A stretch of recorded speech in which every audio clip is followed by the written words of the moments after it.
जय मसीह की। शुभ संदेश टीवी के सभी दर्शकों को प्रभु यीशु के सामर्थी नाम में मेरा अभिनंदन। पिछले दिनों हम परमेश्वर के वचन से मनाधी कर रहे थे, सीख रहे थे कि किस तरह परमेश्वर हर परिस्थिति को बदल सकते हैं। हाँ, हमारे जीवन में तकलीफें आती हैं, ऐसे परिस्थितियां आती हैं हमें लगता है कि नामुमकिन है इसमें से बच के निकलना या इसको पार करना। किंतु जैसे यिर्मयाह उसके 32:17 में लिखा है, क्या उसके लिए कुछ मुश्किल है या कुछ असंभव है? बिल्कुल नहीं। हमारे परमेश्वर के लिए कोई भी बात असंभव नहीं है या कठिन नहीं है। और मैंने पिछले हफ्ते आपके साथ कुछ बातें बांटी।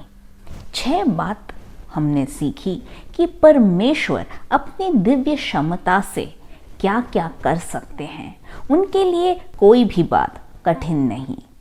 हमने देखा था कि परमेश्वर वो अपनी दिव्य क्षमता से हमें बचा सकते हैं, वो बचाने योग्य हैं। और उदाहरण के रूप में हमने देखा था शद्रक, मेशक और अबेदनगो के जीवन से, किस तरह जब उनके सामने राजा ने वो बात रखी कि यदि अपने प्राणों को बचाना चाहते हो तो इस मूर्ति के सामने तुम्हें दंडवत करना है।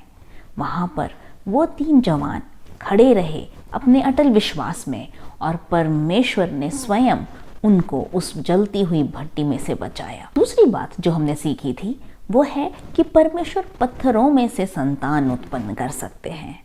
हाँ, जब आपके जीवन में ऐसी परिस्थितियां आए या आपका पाला ऐसे लोगों से पड़े जो आपको लगे ये तो पत्थर है, इनके लिए कोई आशा नहीं, इतना मैंने वचन बांटा, इतनी मैंने कोशिश की, इनके जीवन में उद्धार की कोई आशा नहीं है, कोई सुधार की आशा नहीं है, ऐसे पत्थरों को भी परमेश्वर बदल सकते हैं। ऐसे पत्थरों में से वो अपने लिए संतान उत्पन्न कर सकते हैं। तीसरी बात जो हमने सीखी थी वो यह है कि परमेश्वर अपने प्रतिज्ञाओं को पूरा करते हैं। क्या आपके जीवन में कुछ ऐसा वचन है जो परमेश्वर ने बोला है? क्या कोई भविष्यवाणी है, कोई रेमा वचन है जो आपको परमेश्वर ने दिया है और ऐसा लग रहा है कि अरे इतने साल गुजर गए, ये तो पूरा हो ही नहीं रहा, या ऐसा लग रहा है कि क्या प्रभु सच में मैंने आपकी आवाज़ सुनी थी? तो परमेश्वर का वचन ये बताता है कि वह उस वचन को, उस अपने जो उन्होंने आपसे वायदे किए हैं उसको पूरा करने योग्य है। अब्राहम के जीवन में जब वो 75 साल का था, जो वचन परमेश्वर ने बोला था कि उसे वह बहुत से देशों का पिता बनाएगा, और उस बात को परमेश्वर ने ज़रूर पूरी की, सारे के द्वारा ही। लेकिन 100 साल की उम्र में जाके उसको इसहाक, वो जो परमेश्वर की ओर से वायदा किया हुआ पुत्र पैदा हुआ। हाँ, उसे इंतज़ार ज़रूर करना पड़ा, किंतु यदि परमेश्वर ने आपके जीवन में कोई वायदे किए हैं, कोई वाचा है आपके साथ, तो वो उसे पूरा करने योग्य है। चौथी बात जो हमने देखी थी, जब हम मुश्किल में से होके गुजरते हैं तो वो हमें अनुग्रह बहुतायत के साथ देता है। हो सकता है आपको लगे कि इस आग की भट्टी में से होकर मैं नहीं गुजर सकता, इस पानी में से मैं बिना डूबे नहीं पार कर सकता, लेकिन उसका अनुग्रह हम पर इतना आता है कि वो हमें सामर्थ्य देता है और अनुग्रह देता है उस मुश्किल की घड़ी को पार करने के लिए। यह मैंने मेरे स्वयं के जीवन में चख के देखा है। बहुत सी मुश्किलें आई, कई बार हमें लगा हम इसको कैसे पार करेंगे, लेकिन वो परमेश्वर का अनुग्रह मात्र था कि हमें उसमें से होकर गुजरे। आज भी बहुत सी ऐसी मुश्किलों का सामना कर रहे हैं और पूरा भरोसा है कि वो प्रभु जिसने हमें पहले चलाया वो आज भी हमें इसमें से चलाएगा। 5वीं बात जो हमने देखी थी कि वो हमारे समझ से परे करने योग्य है। मनुष्य की समझ, मनुष्य की अपेक्षा सीमित है, लेकिन हमारा असीमित परमेश्वर हमारे सोचने से परे, हमें हमारी कल्पना से परे करने योग्य है। क्या आप उस पर पूर्ण भरोसा रखते हैं? तो वो ज़रूर आपके जीवन में उस कार्य को करेंगे। 6वीं बात जो हमने देखी थी, वह सब वस्तुओं को अपने वश में कर लेता है। वो सर्वशक्तिमान परमेश्वर है, वो रचयिता है जिसने इस संसार की सृष्टि की। वो सृष्टिकर्ता परमेश्वर है। हर एक रची हुई चीज उसकी बात को मानते हैं, फिर चाहे वो जानवर क्यों ना हो, इंसान क्यों ना हो, यहाँ तक कि इस संसार में जो चीजें जो जीवित नहीं, अचल चीजें हों, वह भी हो सकती हैं। परमेश्वर ने कौवे को बोला कि एलिया तक वो रोटी पहुंचाए, तो वो परमेश्वर आपके जीवन में भी ऐसे कार्यों को कर सकता है। आज हम दो और बातें देखेंगे कि परमेश्वर अपनी दैवीय क्षमता से और क्या कर सकते हैं। सातवीं बात जो मैं आपके साथ बांटना चाहती हूँ वह है कि वो आपकी प्राण की रखवाली कर सकता है या करता है। दूसरा तीमुथियों 1:12 यूं कहता है, इस कारण मैं इन दुखों को भी उठाता हूं पर लज्जाता नहीं, क्योंकि मैं उसे जिसकी मैंने प्रतीति की है जानता हूं, और मुझे निश्चय है कि वह मेरी धरोहर की उस दिन तक रखवाली कर सकता है। यहाँ पौलुस क्या कह रहा है? उसे विश्वास है, उसे भरोसा है, दृढ़ अटल विश्वास है कि परमेश्वर क्या कर सकता है, उसकी उस धरोहर की रखवाली कर सकता है, उस विश्वास की। कई बार हम जब मुश्किल से होके गुजरते हैं, हम जब कठिनाई हो सकता है, आर्थिक परेशानियां हो सकती, बीमारी हो सकती है, दर्द हो सकता है, या कोई ऐसे रिश्तों में दरारों में से होकर गुजरते, तो हमें लगता है हे प्रभु मैं अपने इस विश्वास को तक खो दूंगा। जब सताव आता है तो हमें ऐसा लगता है कि हो सकता है कि हम वो खो दें, लेकिन वो योग्य है उस धरोहर को संभाले रखने। कब तक? उस दिन तक। वो दिन क्या है? वह हमारे उस न्याय के दिन, उस दिन जब हम उसके सामने मिलेंगे, जब हम उससे मिलेंगे, उस दिन के बारे में है। हमारा परमेश्वर हमें बचाने योग्य है, उस विश्वास को कायम रखने में मदद करता है। ऐसा नहीं है कि हमारे जीवन में ऐसे उतार चढ़ाव नहीं आएंगे, हम बस आगे ही ऊपर जाते रहेंगे। नहीं, उतार चढ़ाव आएंगे। हो सकता है कभी आपको ऐसा लगे कि अरे मैं विश्वास में दृढ़ नहीं हूं उतना, लेकिन परमेश्वर आपको शक्ति देंगे और वो आपके उस विश्वास की रखवाली करने में मदद करेंगे, उस धरोहर की रखवाली करने में मदद करेंगे। बस आपको एक कार्य करना है, पीछे नहीं मुड़ना है, उसको पकड़े रहना है, लिपटे रहना है, और आप उस जो रेस की फिनिश लाइन है ना, वहां तक जरूर पहुंचेंगे। आठवीं और आखिरी बात जो मैं बताना चाहूंगी कि परमेश्वर की दैवीय क्षमता के विषय में, वो है कि वो आपको और मुझे ठोकर खाने से बचा सकता है। हमारे जीवन में कई बार ऐसे, जैसे मैंने बताया, मौके आते हैं या परिस्थितियां आती हैं। हो सकता है आपने किसी विषय के लिए प्रार्थना किया हो, विश्वास भी किया हो, लेकिन वो पूर्ण नहीं हुआ और आपको लगे कि मैं ठोकर खा गया हूँ, विश्वास में ठोकर खा गया हूँ।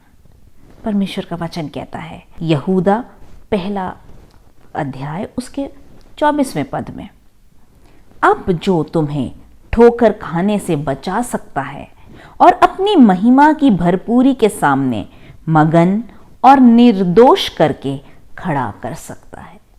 हमारा परमेश्वर न केवल हमें बचाने योग्य है, न केवल हमारी कल्पना से बढ़कर करने योग्य है, लेकिन हमें ठोकर खाने से भी बचा सकता है और वो हमें अपनी महिमा के सामने प्रस्तुत करेगा। मेरे प्रियो, इस जीवन में आप बहुत से गलतियां कर सकते हैं, मुश्किलों में से होकर गुजर सकते हैं। हम सब में कमियां हैं।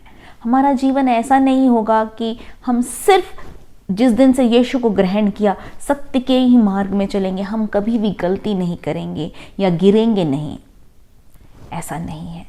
हो सकता है आप गिरे, किंतु यदि हम पश्चातापी मन से उस यीशु के पास वापस पहुंचेंगे तो वो अपने बाहों को खोले हुए हमारे इंतज़ार में खड़ा है। उस पिता के समान जो अपने पुत्र के इंतज़ार में, वह पुत्र जो अपनी संपत्ति लेकर चला गया था, जिसे हम उड़ाऊ पुत्र कहते हैं, उस पुत्र के इंतज़ार में खड़ा हुआ था। वैसे ही हमारा स्वर्गीय पिता भी।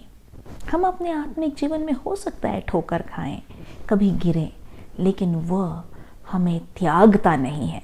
वो परमेश्वर है जो आपको कभी न छोड़ेगा न त्यागेगा।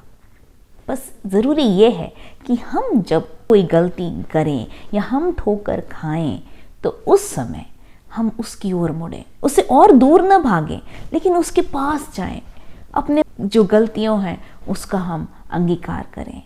दाऊद ने जब अपने पाप का अंगीकार किया तब परमेश्वर ने उसे माफ़ किया।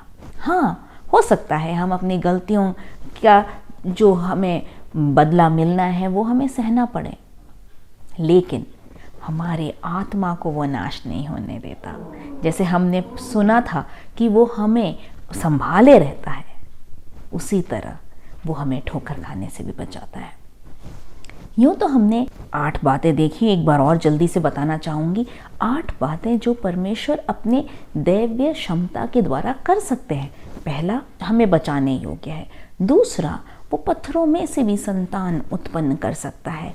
तीसरी बात, वह क्या कर सकता है, अपनी प्रतिज्ञाओं को पूरा करने में सक्षम है या वो प्रतिज्ञाओं को पूरा कर सकता है। वह हमें अनुग्रह बहुतायत से दे सकता है।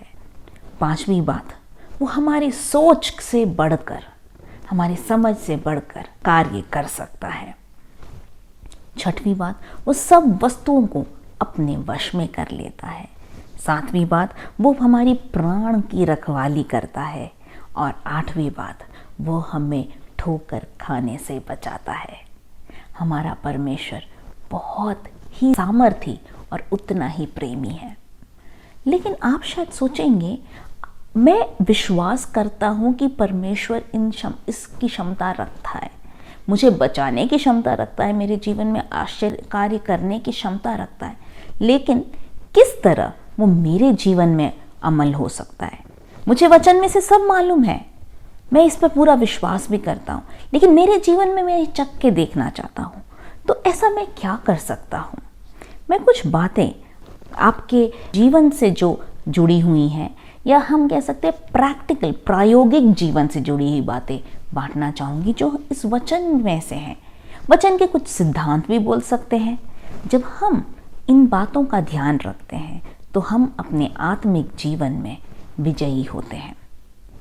यदि हम इज़राइलियों के जीवन को देखें, इज़राइल के लोग के सामने जब शाऊल उनका राजा था, उनका पहला राजा, तब गोलियत नामक एक महान उनके सामने आया। एक ऐसा व्यक्ति जिसे देखकर इज़राइली सेना हार मान चुकी थी, वो घबरा गए थे। यहाँ हम 2 प्रतिक्रियाएं देख सकते हैं। सबसे पहले यदि हम देखें तो एक तरफ है शाऊल राजा जो एक वीर योद्धा था और उसकी पूरी सेना।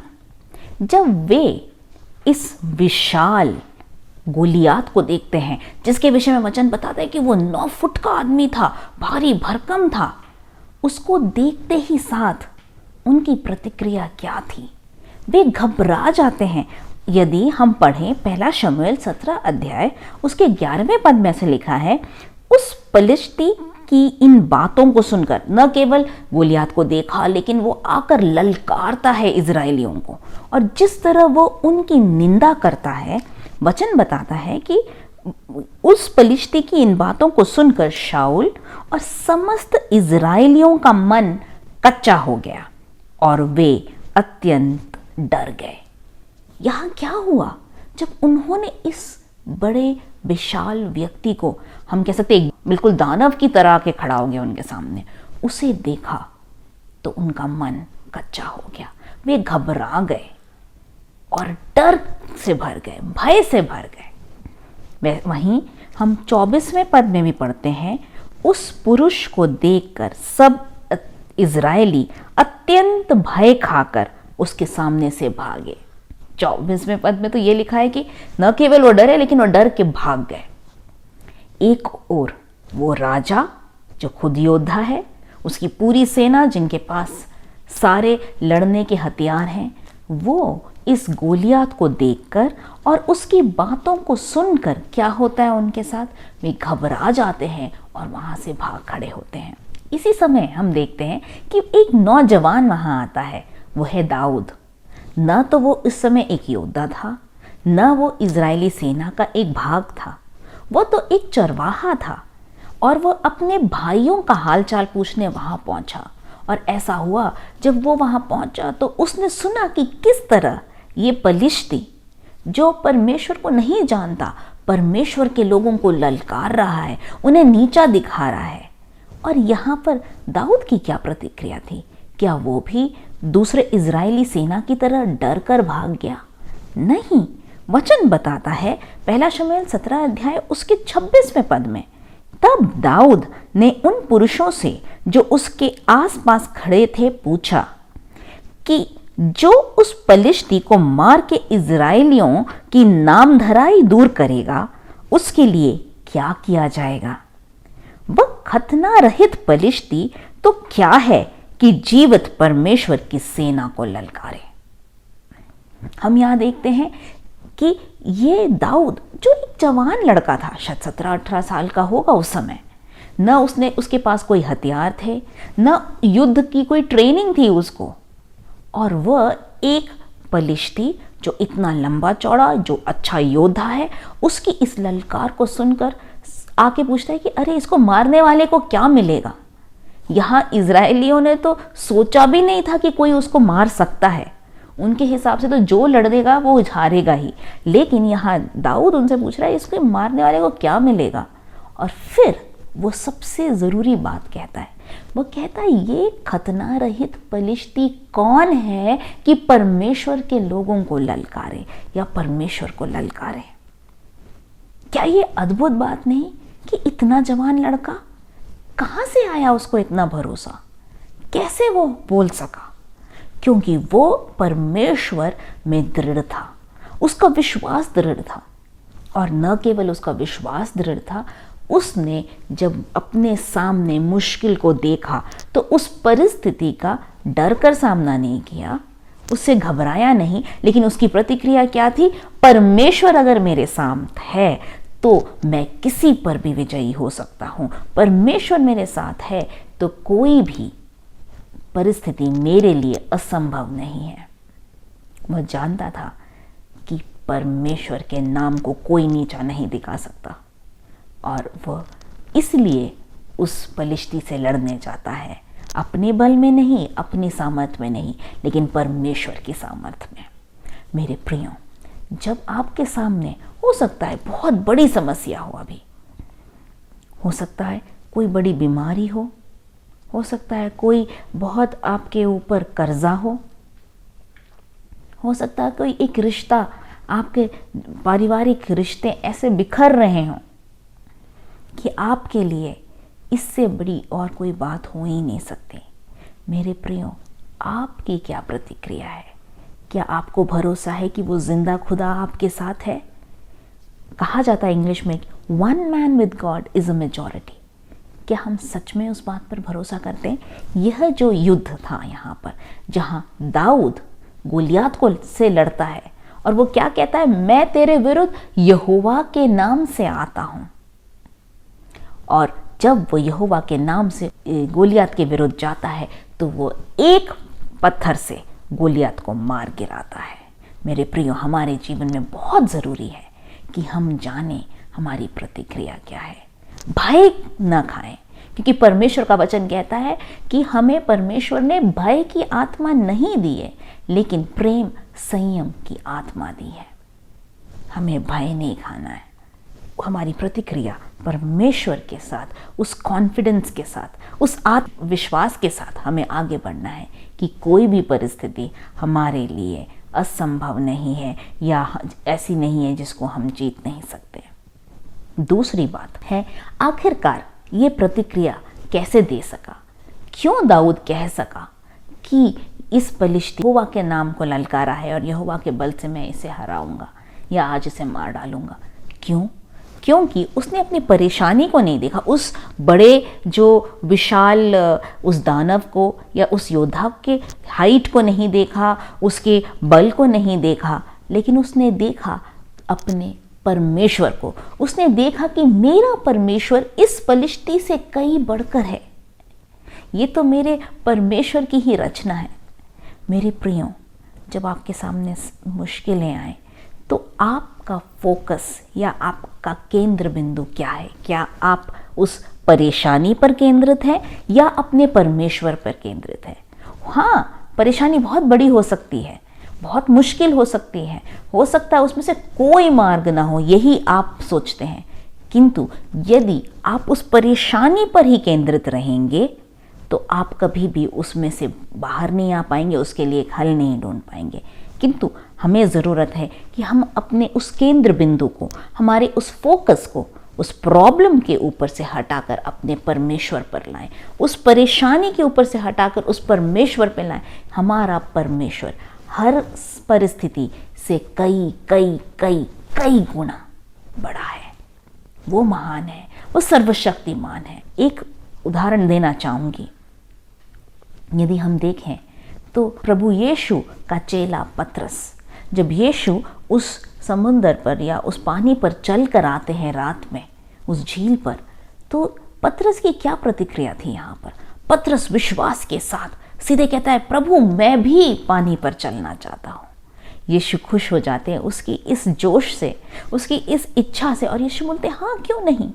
और पतरस क्या करता है? एकदम से छलांग लगाता है और क्या करता है? आखिरकार वो चलता है। जैसे ही वो पानी पर उतरता है वो चलता है और वो यीशु को देखता हुआ यीशु की तरफ बढ़ता जाता है, बढ़ता जाता है, बढ़ता जाता है। लेकिन हम आगे बढ़ते हैं, जैसे ही थोड़ा आगे बढ़ने के बाद एकदम पतरस को मानो होश आता, अरे मैं क्या कर रहा हूँ, मैं पानी पर चल रहा हूँ, वो भी इस तूफान में। और एकदम से उसकी नज़र यीशु से हटकर उसके आसपास के उस तूफान में, उस पानी के लहरों में, उस हवा के ओर चला जाता है।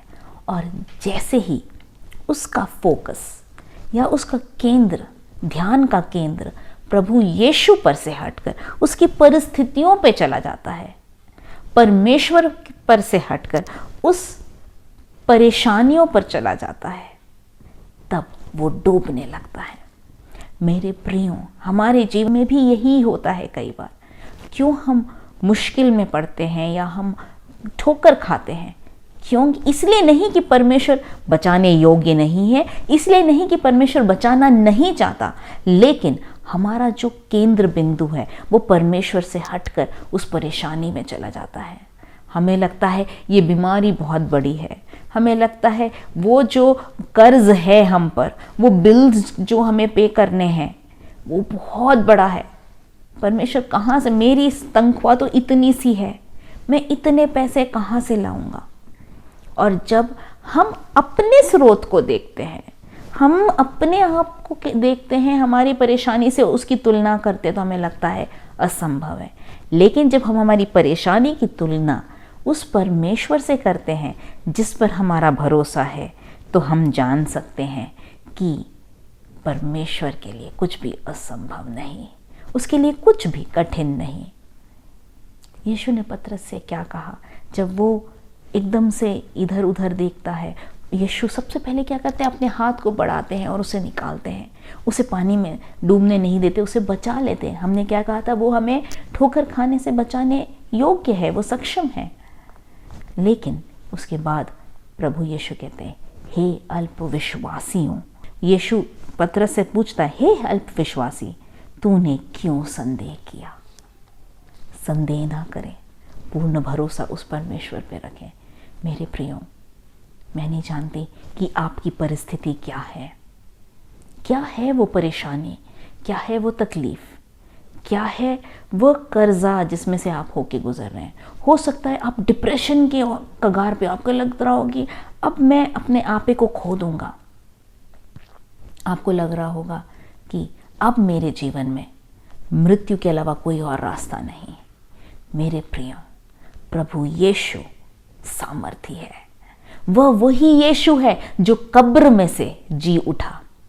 वो यीशु है जो आज जीवित है और पिता परमेश्वर के दाहिनी ओर बैठा है और आपके लिए और मेरे लिए बिचवाई कर रहा है। हमें उस पर भरोसा रखना है। याद रखें, वो दिव्य क्षमता है उसके पास। और दूसरी बात याद रखें, हमारी प्रतिक्रिया ऐसी होनी चाहिए कि हम जाने कि विश्वास के साथ हम घोषणा करें, और हमें अपने मुख से घोषणा करना है। हम किस तरह अपने फोकस को रख सकते हैं? 2 बातें और जल्दी से बताऊंगी। सबसे पहली बात, वचन की ओर देखें, वचन को बोले, पढ़ें, उसमें से जो वायदे हैं उसे पकड़े रहें।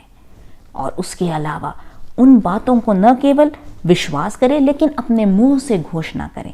जब आप अपने मुंह से बोलते हैं, आप कानों से सुनते हैं, आप विश्वास में और बढ़ते हैं, तब आप उस बातों में और दृढ़ रहेंगे। और अपने फोकस को जब परेशानी की ओर न देखें लेकिन उस परमेश्वर की ओर देखें जो उस परेशानी से कई अधिक बड़ा है। आइए हम प्रार्थना करेंगे। स्वर्गीय पिता परमेश्वर, धन्यवाद देते हैं समय के लिए। मैं हर उस व्यक्ति को आपके चरणों में लाती हूँ जो आज आपकी आवाज़ को सुन रहे हैं। प्रभु, जो भी परेशानी में से वे होकर गुजर रहे हो प्रभु जी, उस परेशानी के मध्य में अपने हाथ को बढ़ाकर उन्हें बचाएं। अपने दिव्य क्षमता से उन्हें बचा कर निकालें प्रभु जी। इस समय प्रभु जी मैं विनती करती हूँ कि वो अपने ध्यान को आप पर ही केंद्रित रखें, परेशानी की ओर न रखें, उस समस्या पर न रखें, किंतु आप पर रखें। और जिस तरह आपका वचन कहता है, आपके लिए कुछ भी कठिन नहीं है, उस भरोसे के साथ वो आगे बढ़ते जाएं। धन्यवाद हमारी प्रार्थना सुनने के लिए। यीशु के नाम में हम मांगते हैं, सुनिए और ग्रहण करिए। आमीन। मैं आपको याद दिलाना चाहूँगी, यदि आपके कोई भी प्रार्थना विषय हो तो आप हमारे फ़ोन नंबर पर बुला सकते हैं। हमारे प्रार्थना योद्धा आपके लिए प्रार्थना करते रहेंगे। आने वाला सप्ताह आपके जीवन में बहुत ही आशीषमय हो। प्रभु आपको आशीषित करे।